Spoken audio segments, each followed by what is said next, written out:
Former Obama aide, Andy Kim, unseats GOP Representative Tom MacArthur and New Jersey Democrat Andy Kim has defeated Republican incumbent Tom MacArthur in a race to represent New Jersey's 3rd Congressional District, NBC News projected Wednesday.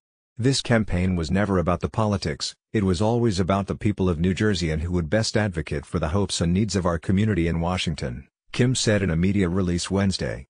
Our campaign was about the issues, about affordable health care for all Americans, about fair taxes for New Jersey families, and about a government that works for the people. I look forward to working on these and other key issues while representing my home district with integrity and civility in Washington. Kim had initially declared victory on the night of November 7, but the race remained too close to call at the time. Kim won 49.9% of the vote as of Wednesday. MacArthur, an ally of President Donald Trump who voted to repeal and replace Obamacare, garnered 48.8% of the vote for the state's 3rd Congressional District, which he has represented since 2015. MacArthur made headlines last year, following an unsuccessful attempt by Republicans to repeal and replace the Affordable Care Act, when he authored an amendment that breathed new life into the effort. The MacArthur amendment would have let states obtain waivers to allow insurers to charge some people more, including those with pre-existing conditions and those who are less healthy. MacArthur's measure didn't sit well with some voters in his district. Kim's victory will also mark the first time in over 20 years that a Korean American has been elected to Congress.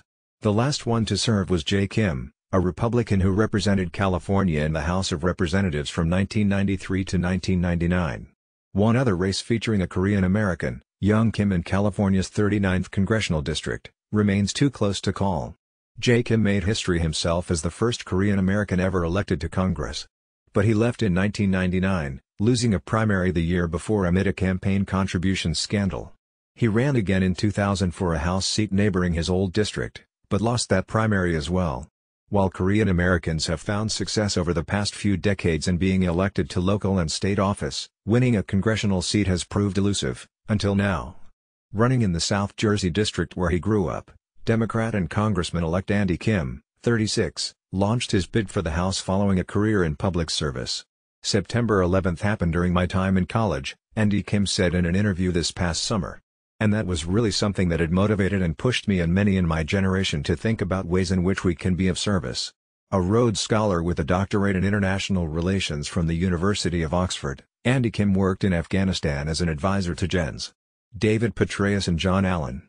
He also worked for the White House as the director of Iraq at the National Security Council. Andy Kim's former boss, President Barack Obama, and the Asian Americans and Pacific Islanders Rising and Empowering Political Action Committee, Aspire PAC, both endorsed him. He's someone who obviously has a very qualified background, Aspire PAC Chair Representative Grace Meng, DNY, said in a phone interview this summer. He's impressive no matter how you slice it, she added. The midterm elections, which saw Democrats regaining control of the House, saw historic wins with included a record number of women winning their races, according to NBC News. There were also major firsts, including the first Muslim woman and the first Native American woman to be elected to Congress. U.S. military in crisis, could lose a war to Russia and China. Report warns the United States faces a crisis of national security because its historic military supremacy has eroded drastically, leaving it likely unable to fight more than a single war at a time, according to a congressionally chartered report released Wednesday. U.S. military superiority is no longer assured and the implications for American interests and American security are severe, said the report, which was issued by the National Defense Strategy Commission, an independent agency whose board is appointed by the House and Senate Armed Services Committees. The report concludes that the Defense Department isn't financially or strategically set up to wage two wars at once and could even lose a war against China or Russia individually. The U.S. military could suffer unacceptably high casualties and loss of major capital assets in its next conflict, it said. The Commission's co-chairman, Eric Edelman, who was Undersecretary of Defense during the presidency of George W. Bush, and retired Admiral Gary Rughead, a former chief of naval operations bridging the Bush and Obama administrations, are scheduled to testify before both armed services committees later this month. Johnny Michael, a spokesman for the Defense Department, said the agency welcomed the report, calling it a stark reminder of the gravity of these issues, and a call to action. The department will carefully consider each of the recommendations put forward by the Commission as part of continuing efforts to strengthen our nation's defense, and looks forward to working with the Commission and the Congress to do so, he said. In a post for the Atlantic Council, a non-profit international affairs policy institute, Edelman wrote Wednesday that China and Russia, seeking regional hegemony and global power projection, are pursuing military buildups aimed at neutralizing U.S. strengths. At the same time, the United States has significantly weakened its own defense due to political dysfunction and decisions made by both Republicans as well as Democrats, he wrote, citing defense budget cuts in recent years, with pronounced detrimental effects on the size, modernization, and readiness of the military. President Donald Trump last week asked the Defense Department to cut $16 billion more next year from its budget, which currently is at $716 billion, a further 2.25% reduction. U.S. forces will need additional resources to train to high levels of proficiency across a broader and more technologically challenging range of potential missions than in the recent past, particularly those missions focusing on advanced military threats from China and Russia, the Commission wrote. But money isn't the only roadblock, it concluded. The Commission welcomed the National Defense Strategy, PDF, a summary of U.S. military goals that Defense Secretary James Mattis released in January. The unclassified public version of the strategy document was widely criticized for being short on specifics, including force levels and cost, and the Commission urged that more of it be declassified so it could be used as a benchmark for measuring implementation of the strategy. The document points the Department of Defense and the country in the right direction, the Commission said, but it does not adequately explain how we should get there. The 116-page report identifies outer space and cyberspace as particular problem points, among many others. Because of our recent focus on counterterrorism and counterinsurgency, and because our enemies have developed new ways of defeating U.S. forces, America is losing its advantage in key warfighting areas such as power projection, air and missile defense, cyber and space operations, anti-surface and anti-submarine warfare, long-range ground-based fires, and electronic warfare, it said. Many of the skills necessary to plan for and conduct military operations against capable adversaries, especially China and Russia, have atrophied. The report closes with a jarring warning: the costs of failing to meet America's crisis of national defense and national security will not be measured in abstract concepts like international stability and global order. They will be measured in American lives, American treasure, and American security and prosperity lost. It will be a tragedy, of unforeseeable but perhaps tremendous magnitude, if the United States allows its national interests and national security to be compromised through an unwillingness or inability to make hard choices and necessary investments. That tragedy will be all the more regrettable because it is within our power to avoid it, the panel said. Former Obama aide, Andy Kim, unseats GOP Representative Tom MacArthur and New Jersey Democrat Andy Kim has defeated Republican incumbent Tom MacArthur in a race to represent New Jersey's 3rd congressional district, NBC News projected Wednesday.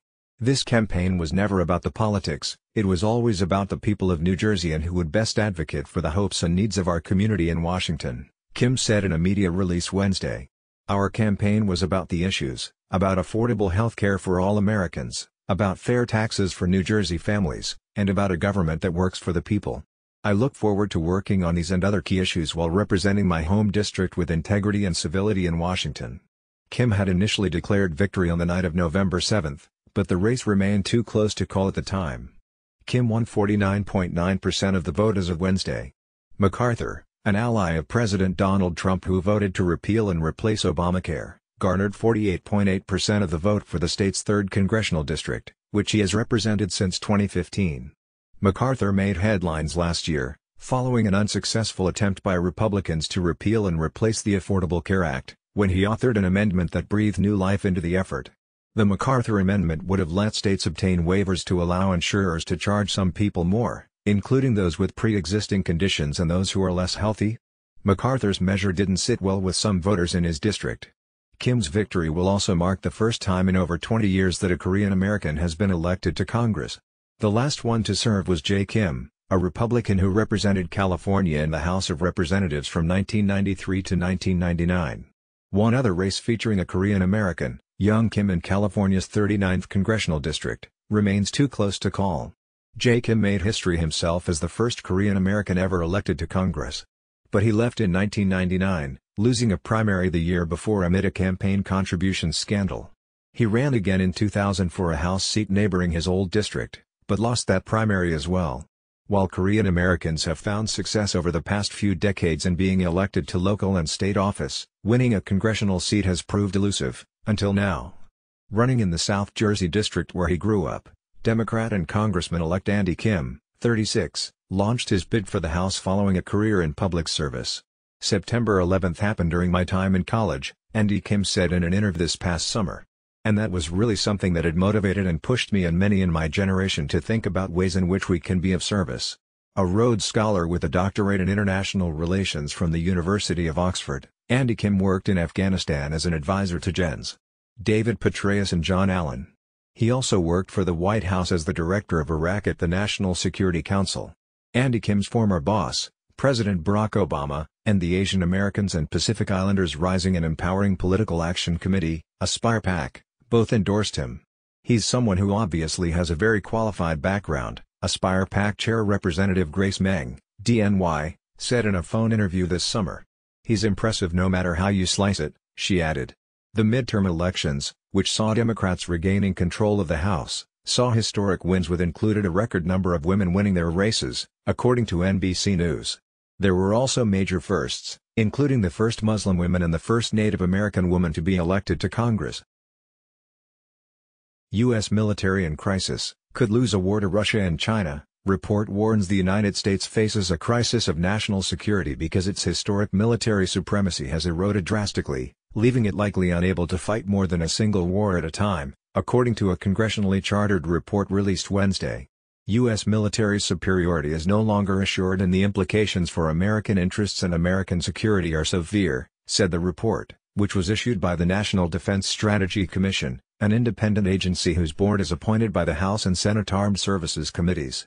The report concludes that the Defense Department isn't financially or strategically set up to wage two wars at once and could even lose a war against China or Russia individually. The U.S. military could suffer unacceptably high casualties and loss of major capital assets in its next conflict, it said. The Commission's co-chairman, Eric Edelman, who was Undersecretary of Defense during the presidency of George W. Bush, and retired Admiral Gary Rughead, a former chief of naval operations bridging the Bush and Obama administrations, are scheduled to testify before both armed services committees later this month. Johnny Michael, a spokesman for the Defense Department, said the agency welcomed the report, calling it a stark reminder of the gravity of these issues, and a call to action.